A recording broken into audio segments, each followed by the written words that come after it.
If you have concrete steps and you want to give them a DIY makeover, I highly suggest you watching this first because I learned a lot of things that will save you time and money. First, I pressure washed the concrete to make sure it was nice and clean, and I left it for a full day to completely dry. Next, I filled the concrete cracks with this concrete patch, and I'm really impressed with it. For the really big gaps, I put a little steel wool in to take up some space, and then I used the patch on top, and that seemed to work really well.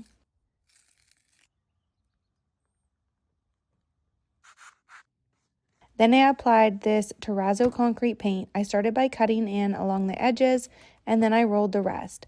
The first take I made was putting the product in a roller tray. You're not supposed to do that. It is supposed to be poured directly on the surface and moved around with a squeegee and then rolled on.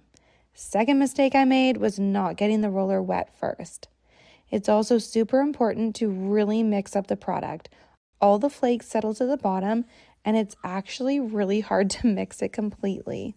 Once that first coat was done and it started drying, I could tell this was not what I expected. The product is basically flakes with white glue looking adhesive that dries clear. I was so bummed. What I wanted was a product that was opaque and could cover all the imperfections of my ugly front porch step. So I went back to the building supply store and they added coloring to the product. I tried it on the front part of the step, and although the color was nice, it completely took away all the variation in the flake color. I wasn't happy with that either, but I had to let that dry, and you have to wait 24 hours between coats. Then I decided, to heck with it, I'm just going to paint the whole step with the gray version to create a solid base. I let that dry for 24 hours, and I went back in with the regular speckled version.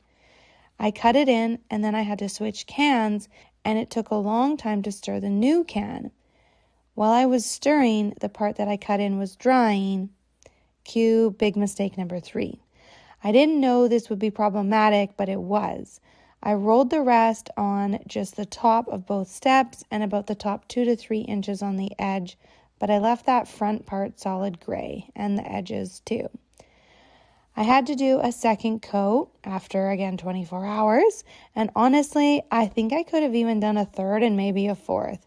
I can't get over how patchy this stuff looks and how poorly it dried, showing the part where I cut in.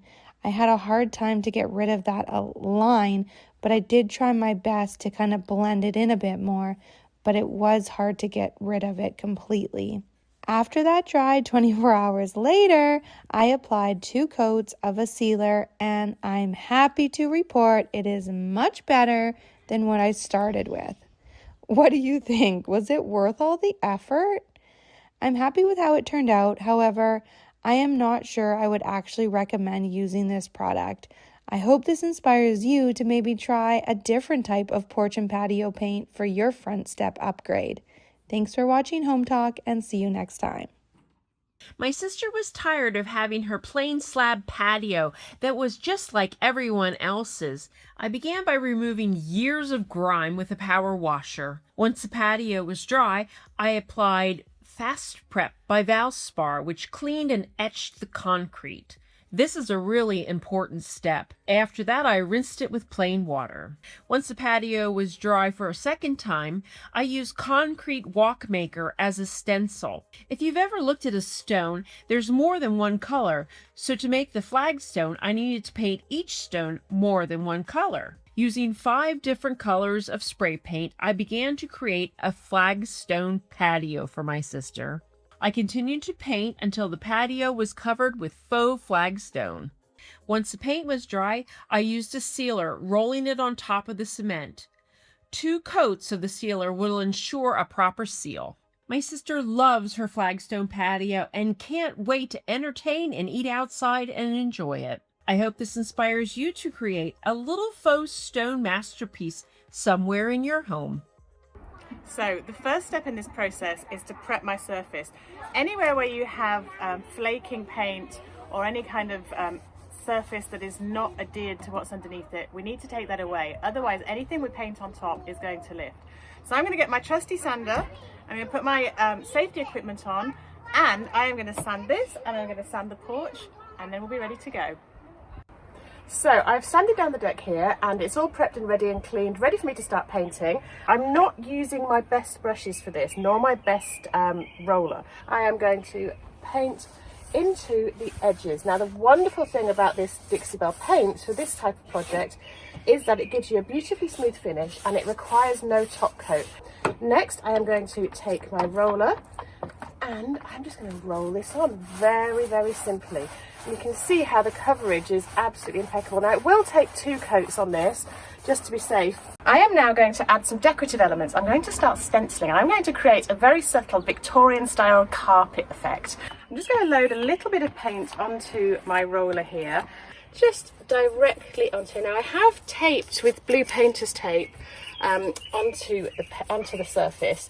And then I'm going to add a little bit of that buttercream just for some extra interest. So I'm not going to go over the entire stencil over the blue, but what we're trying to achieve is just a nice pretty finish that's not just a flat blue or a flat looking stencil. And all I have to do is just move it along, just matched it up there so that when I actually paint this side, it's going to be perfect and a perfect square. I've finished with the stenciling and now I'm going to create a very soft edge using a brush. Now if you wanted to, you could do this using tape and have a very smooth clean edge, but I actually want this to look pretty soft, so I'm literally going to use my Savannah Mist, not too much on here, and I'm going to put the brush here and all I'm going to do is just sweep it down just to give that finishing touch so it really does look like a kind of old faded rug here out on my porch. Well, I have completely finished renovating this deck now. I am so thrilled with the way that it turned out. Literally, if you remember back to the start of the show, we had a flaking, crumbly looking deck. It was old, it was grubby looking, it was really unpleasant. It was not welcoming to anybody who was coming to visit me in my home. Now I am absolutely just delighted with the way this has turned out. It's almost summertime, so let's talk patios, shall we? For this patio, I wanted to create the look of stone tile. I measured the width of the patio to find the center, which I marked with a Sharpie.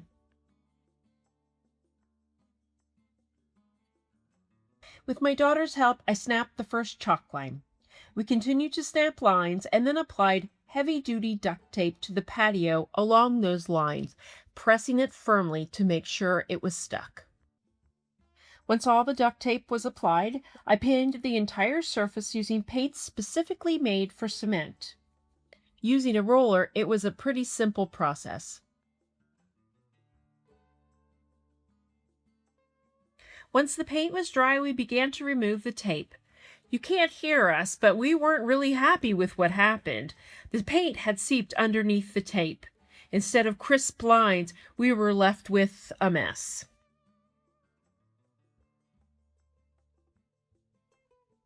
As every DIYer knows, sometimes your projects don't go as planned. So I used exterior white paint and repainted the lines. After the paint was dry, I applied a sealer. I like the way it turned out. It looks like stone tile to me.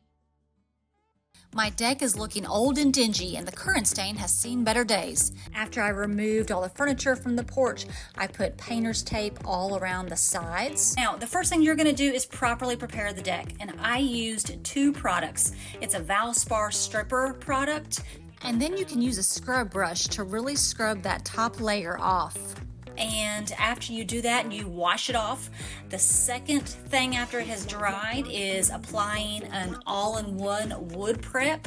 And what this does is it cleans the surface really well. It takes that wood stripper product off of the porch. And then I let it dry for a few days and you can see the end result.